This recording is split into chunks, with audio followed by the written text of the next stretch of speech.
करता हूं, किसी को नौकरी से निकाल दिया जाए तो वो सेंट्रल एडमिनिस्ट्रेटिव ट्रिब्यूनल में जाता है, पर ये रूल नहीं हो सकता कि जिस कंपनी ने आपको निकाला है पहले उसके ट्रिब्यूनल में जाओगे।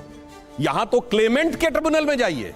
वक्फ बोर्ड ने कहा जमीन मेरी है, अब वक्फ बोर्ड के ट्रिब्यूनल में जाइए। भाई कोई थर्ड ट्रिब्यूनल होता, जो इंडिपेंडेंट ट्रिब्यूनल होता तो हम मान लेते। वक्फ बोर्ड ने कहा जमीन मेरी, और वक्फ बोर्ड को आदेश है कि वो डिस्ट्रिक्ट मजिस्ट्रेट को आदेश कर सकता है कि वो कब्जा दिलाए। मैं चैलेंज करके इनसे पूछता हूं, सरकार के बाहर की एक संस्था बताइए जिसको डीएम को आदेश करने का अधिकार हो। इस ढंग के आपने एब्सर्ड। सुधांशु जी ने क्या मस्त होया इस आदमी को, इस महाशय को।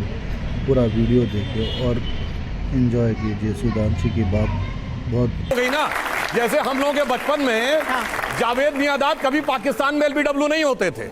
वो जिंदगी में 45-50 बार एलबीडब्ल्यू आउट हुए, पर पाकिस्तान में एक बार भी नहीं हुए। तो वो भी क्लेम। अब मैं बता रहा हूं, जब हम ये कहते हैं कि वो तो अपने लिए ही फैसला करेंगे, तो वक्त वो अपने लिए नहीं रहे, वो तो समाज के लिए काम कर रहा है। अब मैं उसी पे आ रहा हूं, समाज के लिए काम कर रहा है। वो तो कोर्ट में जाते हैं। कलकत्ता हाई कोर्ट ने बहुत स्पष्ट किया है कि वक्फ की संपत्तियों का मामला धार्मिक मामला नहीं है, ये जमीन जायदाद के प्रॉपर मैनेजमेंट का मामला, मगर ये इसको बना देते हैं कि धार्मिक मामला बना देते हैं। अब दूसरी बात आपने कही, वो हमने दान दिया है। देखिए क्या अद्भुत तर्क है। सन 47 में 30,000 एकड़ जमीन थी वक्फ के पास, आज 9,60,000 है। ये 9,60,000 एकड़ क्या क्लेम किया जा रहा है कि मुस्लिम समाज ने दान किया है जगह जगह पर धार्मिक आधार पे। जिस समाज की इतनी हैसियत है कि 9,30,000 करोड़ तो दान कर दिया है, फिर सच्चर कमेटी के रिकमेंडेशन में लिखा उनकी स्थिति इतनी खराब है कि वो शेड्यूल कास्ट से खराब स्थिति में उनको रिजर्वेशन चाहिए। मेरे भाई अपने फैक्ट पे बोलो।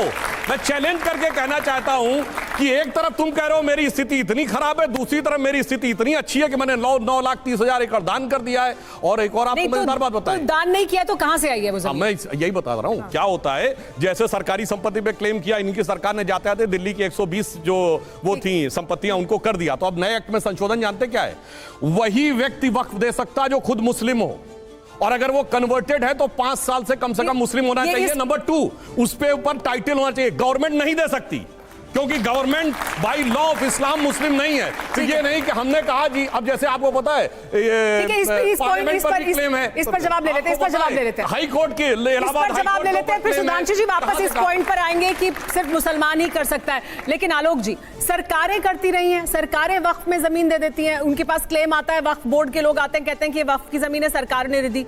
तो ये क्यों इतने सालों से चला रहा था? क्या इसको व्यवस्थित करने की जरूरत नहीं थी? और आपकी सरकार ने किया ऐसा? क्या कुंभ में पैसा देना सरकारें बंद कर देंगी? विवाद नहीं है उस पे, मैं पूछ रहा हूं। उसमें भ्रष्टाचार के तमाम आरोप लगे, 7-8 हजार करोड़ रुपए टैक्स पेयर्स का लगा, क्या उसको बीजेपी सरकार बंद करेगी? मैंने वही कहा। एक मिनट भाई, आर्टिकल 14 इक्वालिटी बिफोर लॉ कहता है। वहां पर सेवा नहीं देगा ऐसा बिल भी लेके आएंगे क्या आप? यही तो हमारी आपत्ति है कि आप एक धर्म को टारगेट करके जिस तरह से आप बनाना चाह रहे हैं वो गलत है। अब बात आती है, इन्होंने जो 2-3 चीजें ट्राइब्यूनल पे पीछे हट गए। आलोक जी, लेकिन एक सवाल है, क्या सरकार ने दी, क्या आपकी सरकारों ने पहले दी वक्फ को संपत्ति जो उन्होंने क्लेम किया, और बड़ी संख्या में, बड़ी तादाद में संपत्ति दी? देखिए मैं समझता हूं अगर वक्फ को कोई प्रॉपर्टी दी गई, क्या गवर्नमेंट इंस्टीट्यूशंस को हिंद है? अब्दुल को टाइट करने के लिए आप संविधान की धज्जियां उड़ा रहे हैं। हमारा ये कहना है, असली बात आई है दुबा के। एक मिनट सुनिए भाई, सुनिए ना, सुनिए नहीं, हंसने का मुद्दा नहीं है बच्चों। आप लोग अभी समझ नहीं पा रहे हो किस तरफ देश को लेके जा रहे हैं लोग। 4-6 वकील छोड़ रखे हैं, आज यहाँ की खुदाई कर लो, आज यहाँ का सर्वे कर लो, फिर चुनाव जीत जाओ। अब मैं बताता हूँ क्या इलॉजिकल बात कही है। ये क्या जरूरत थी? मैं बता रहा हूँ क्या इलॉजिकल बात करने की हद है भाई। कह रहे डीडीए को जमीन दी। अरे भाई, कोई संस्था जमीन के लिए अप्लाई करे और सरकार अलॉट करे, वो एक चीज है। एक है कि सरकार की जमीन पे कोई क्लेम कर दे और सरकार के ले जाओ बगैर लड़े हुए कोर्ट में। ऐसा नहीं मतलब मेरे विचार से तुलना सोच समझ के करनी चाहिए। एक मिनट सर, बिल्कुल ऐसे ही केस है। सरकार कब गई कोर्ट में? मैं फिर कहूंगा, कोर्ट के किसी क्लेम के आपने कितनी वक्त की प्रॉपर्टियां कोर्ट से छुड़वा ली? आप बीच में बोल रहे थे, मैं डिस्टर्ब नहीं कर रहा था। मैं डिस्टर्ब नहीं कर रहा था। मुझे बताइए, दिल्ली की एक प्रॉपर्टी आपने छुड़वा ली हो? क्या तरीका है एक सरकार एक करके? आलोक जी, जब आप बोल रहे थे सुधांशु जी ने बीच में इंटरफेयर नहीं किया, तो उनको पूरा बोलने दीजिए। ये अब्दुल को टाइट करने की बात नहीं है, ये अब्दुल में जो कट्टरपंथी उनको खोपड़ी बैठाने की बात है। ये दोनों में अंतर मैं बता रहा हूं कैसे। मैं इनको बताना चाहता हूं, अगर ये कह रहे हैं तो मुस्लिम समाज के अलावा किसी को ये पावर दी हो तो बताइए। छोड़िए हिंदुओं को, सिखों को ऐसी पावर है ना? गुरुद्वारा लिया जा चुका है वक्फ बोर्ड में 2022 में। ईसाइयों का पावर है ना? यहूदियों का पावर है ना? पारसियों को पावर है ना, तो मेरे भाई अब्दुल को कौन खोपड़ी में बैठा रहा है। अब मैं दूसरी बात बताना चाहता हूं, एक और फैक्ट समझिए। 12 साल की मियाद होती है लैंड डिस्प्यूट में, चलो वो छोड़ दिया।